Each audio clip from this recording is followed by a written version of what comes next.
Did you realize that fully 27% of the Bible was prophetic when it was written? And that 85% of the Bible's prophecies, the thousands of them that are in the Bible, have already been fulfilled? The logical question for any student of prophecy is this: how were they fulfilled? Were they fulfilled allegorically in a spiritual or symbolic manner, or were they fulfilled literally?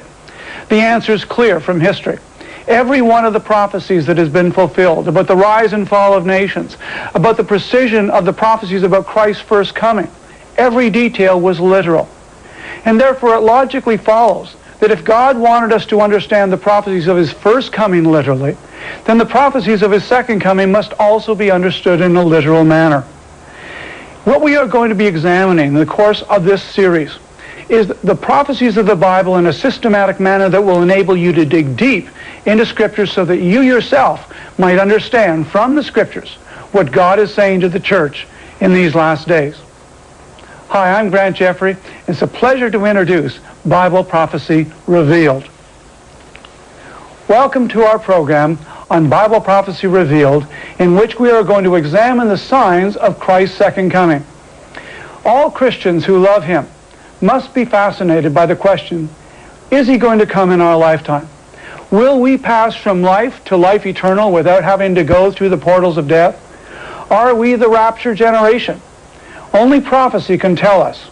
We cannot be dogmatic, but prophecy tells us clearly that Christ is going to come at a time that no man knows the hour, but he clearly gives the signs.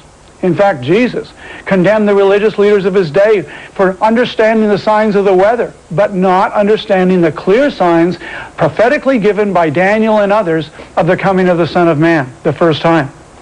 Jesus Christ wants us to be awake as a church. Constantly we're exhorted to be watchful, to be awake, to be evangelical, and to be walking in holiness as he is holy, because he is coming soon. Do you know that of all the doctrines of the Bible, there is only one doctrine which deserves and will receive a crown of glory forever, that forever after you will wear in heaven a crown identifying that you believed and longed for this doctrine? Which doctrine is that? It is the doctrine of the second coming, the appearing of the Lord. The Bible promises, through the words of St. Paul, that those who love his appearing will receive that particular reward. Why is this? Because God wanted his church to be awake in the last days. He knew the temptations of our materialistic culture. And so I want you to join with me as we examine the signs of his second coming, one of the most important topics Christians need to understand in our generation.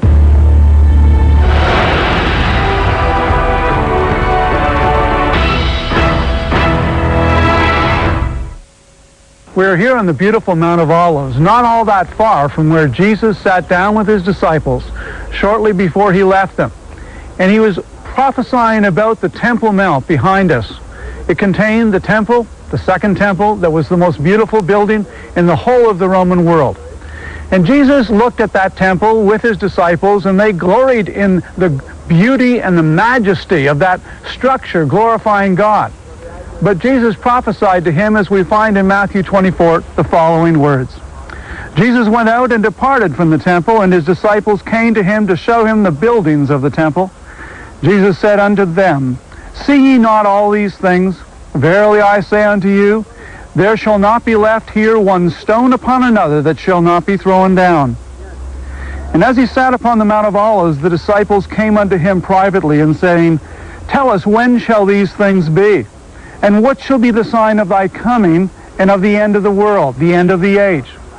You see, the disciples understood that there were prophecies that the Messiah would die, but there were prophecies clearly that the Messiah would live forever. Isaiah had said, the increase of his government, there shall be no end. And so when Jesus answered them, he talked to them about his second coming, the end of the age. And he gave them this series of prophecies that are supplemented by the prophecies of many of the Old and New Testament prophets as well. He said, Take heed that no man deceive you, for many shall come in my name, saying, I am the Christ, and shall deceive many. Here Jesus is prophesying that the last generation before his return would be characterized by the rise of many false Christs. We have seen David Koresh, Reverend Sun Moon, and many, many others who have pretended to be Jesus Christ. We've seen the rise of 10,000 plus New Age cults, many of which claim that all of us are Christ, all of us are many gods.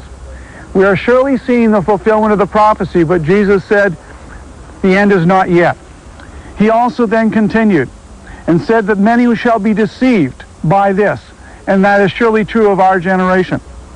He then said in verse 6, ye shall hear of wars and rumors of wars. See that ye be not troubled.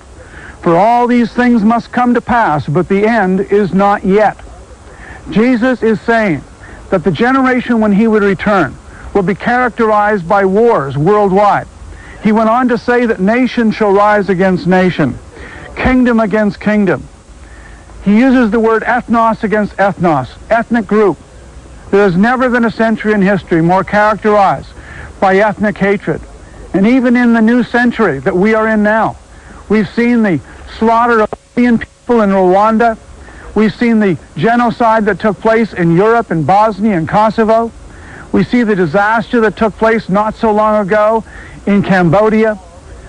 We saw in World War II, in the Civil War in Russia, in World War I, over 100 million people slaughtered. This has surely been the time of wars and rumors of wars. And in this fulfillment of prophecy, these general prophecies tell us that we're coming to the setting of the stage for the return of Jesus Christ. He then said, there shall be famines. In our world today, with a population of over 6 billion people, easily over 1 billion to 1.5 billion go to bed hungry every night. Far more than 2 billion lack sufficient nutrition and even clean water.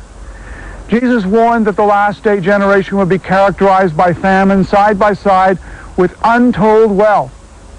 In Revelation 6, John the prophet saw that the oil and the wine, representing wealth, would be very, very valuable and plentiful.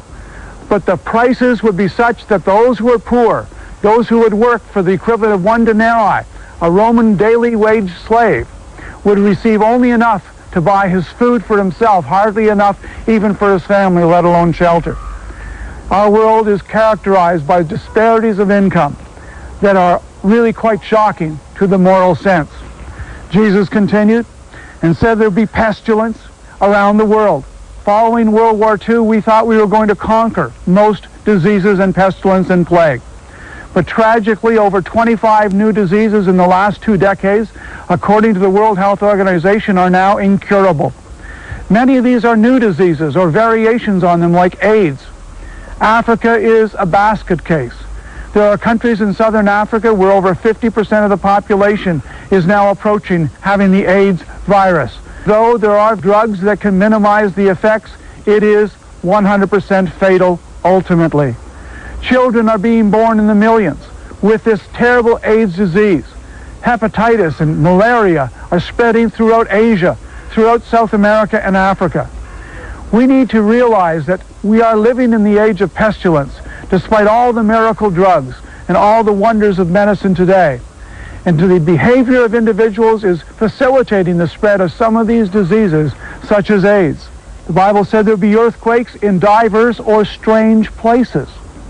The truth of the matter is that we have had earthquakes in the strangest places that have never really known earthquakes before.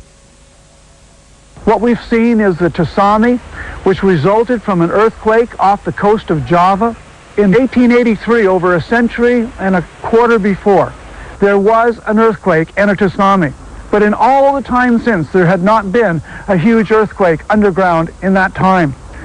But what we saw just over a year ago was an earthquake that set off a tidal wave that destroyed hundreds of thousands of people. Many tens of thousands have still not been found, injuring and destroying villages and villagers throughout that entire Indian Ocean region.